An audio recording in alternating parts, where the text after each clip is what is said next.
전 세계에 뜨거운 화제를 몰고 있는 중인 넷플릭스 드라마 삼체. 소설을 원작으로 하고 있는 이 드라마가 첫 방영되던 2024년 3월 21일 중국 상하이에서는 한 남자에게 사형 선고가 내려졌습니다. 남자의 직업은 삼체의 판권을 가지고 있던 회사의 CEO였죠. 린치. 어릴 때부터 게임을 좋아했던 그는 2009년 유주 게임스라는 회사를 설립, 2013년 12월 출시한 리그 오브 엔젤스로 어마어마한 성공을 거두게 됩니다. 이에 힘입어 주식 상장까지 성공시킨 린치는 차기작들도 우수한 성적을 거뒀고 2015년에는 34세라는 젊은 나이에 45억 달러를 보유한 억만장자로 올라서는데요. 커다란 야심을 가지고 있었던 그는 여기서 만족하지 않았죠. 같은 해 SF계의 노벨상으로 불리는 휴고상을 수상한 류츠신의 SF 소설 삼체가 중국을 넘어 전 세계에서 엄청난 인기를 끄는 것을 본 린치는 삼체의 방대한 세계관이 반지의 제왕과 같은 거대한 IP로 성장할 수 있을 것이라 확신했습니다. 그 즉시 유주 픽처스라는 영화사를 설립한 린치는 편당 2억 위안을 투자해 총 6편의 삼체 시리즈를 만들겠다고 선언했는데요. 하지만 여기에는 중대한 문제가 있었죠. 삼체의 판권을 모든 회사들이 노리고 있다는 점과 린치가 지적재산권과 같은 분야에는 문외한이나 다름없다는 것이었습니다. 쉬야오. 린치와 동갑인 그는 매우 젊은 나이임에도 화려한 커리어를 쌓은 저명한 변호사였는데요. 2016년에는 초대형 재벌 푸싱그룹의 법무자문위원으로서 총 142억 6천만 달러에 달하는 30건 이상의 거래를 성사시켰을 정도였죠.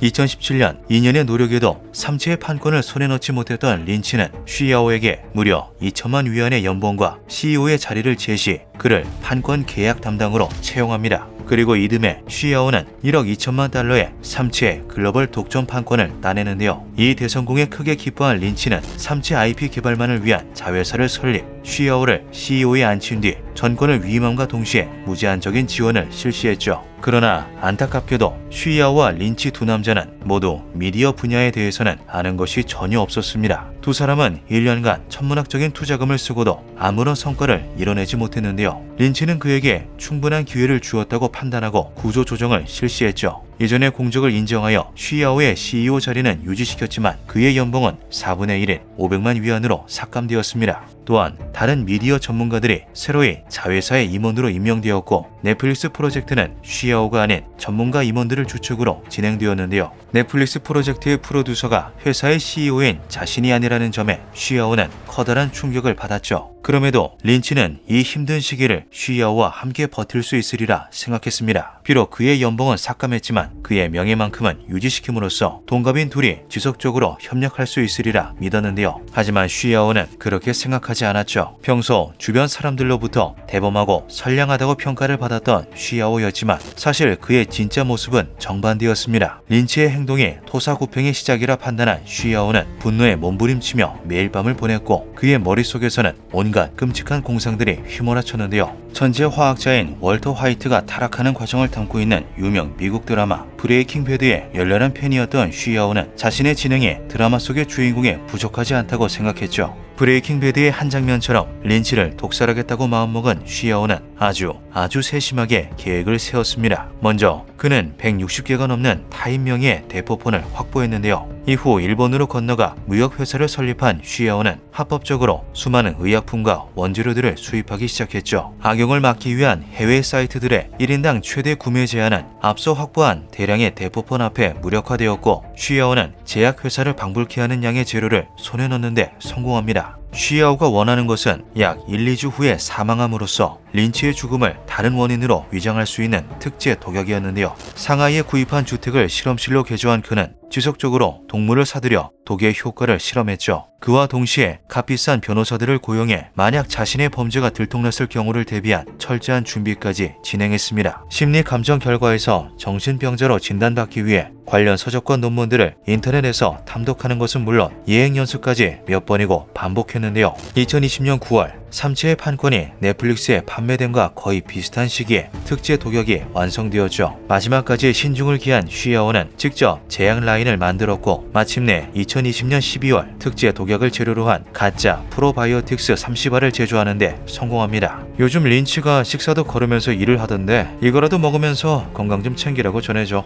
12월 14일 린치의 비서는 죽음의 알약을 건네봤는데요. 린치는 아무런 의심 없이 이틀간 해당 약을 복용했고 급격한 컨디션의 저하로 병원에 입원하게 되었죠. 의사들은 린치가 수은, 테트로톡신을 포함한 5종 이상의 화합물에 중독되었다는 것을 알아차렸고 공안은 그 즉시 수사를 시작했습니다. 그리고 단 이틀 만에 쉬아오는 독살 혐의로 구속되었는데요. 증거는 린치가 평소에 먹지 않았던 알약의 출처, 수상하기 짝이 없는 법인 회사의 설립, 연봉이 4분의 1로 삭감되었다는 범행 동기, 그리고 무엇보다 중국 내의 모든 통신은 감청되고 있다는 것이 결정적이었죠. 철저한 대책이 무색하게 모든 것이 들통나버린 쉬아오에게 공안은 린치의 해독을 위해 독약의 성분을 밝힐 것을 지시했습니다. 이미 자신의 모든 커리어가 휴지 조각이 되어버린 쉬아오에게 남은 것은 오로지 깊은 원한과 복수심 뿐이었죠. 그는 공안의 혹독한 신문에도 결코 입을 열지 않았습니다. 12월 25일 크리스마스, 40리터가 넘는 수혈을 받아가며 죽음과 사투하던 린치는 결국 숨을 거두고 마는데요. 한편 쉬아오가 준비한 계획 중 유일하게 쓸모 있었던 것은 법무팀이었죠. 한때의 파트너를 독살한 남자가 정신병자가 아님을 증명하기 위한 정신감정과 법적 공방이 반복되었고 재판은 끝없이 지연되었습니다. 그리고 마침내 넷플릭스의 3채가 방영되는 2024년 3월 21일 쉬아오를 법정에 세우기 위한 모든 구성 요건이 충족되었는데요. 피고인 쉬아오는 계획적이고 의도적으로 공공의 안전을 위협하는 독살이라는 방법으로 사람을 죽였으며 범죄 동기가 극도로 비열하고 범죄 수단이 극도로 사악했으며 피해 결과가 특히 심각해 그 악독함이 극심하므로 엄중히 처벌해야 한다. 3월 22일 오전 10시 상하이 제1중급인민법원은 피고인 쉬아오에게 고의적 살인죄를 적용, 사형을 선고했습니다. 3채를 영상화시키기 위해 그 누구보다 노력했을 두 남자는 두 눈으로 그 결과를 영원히 확인할 수 없게 되었죠. 기묘한 밤이었습니다.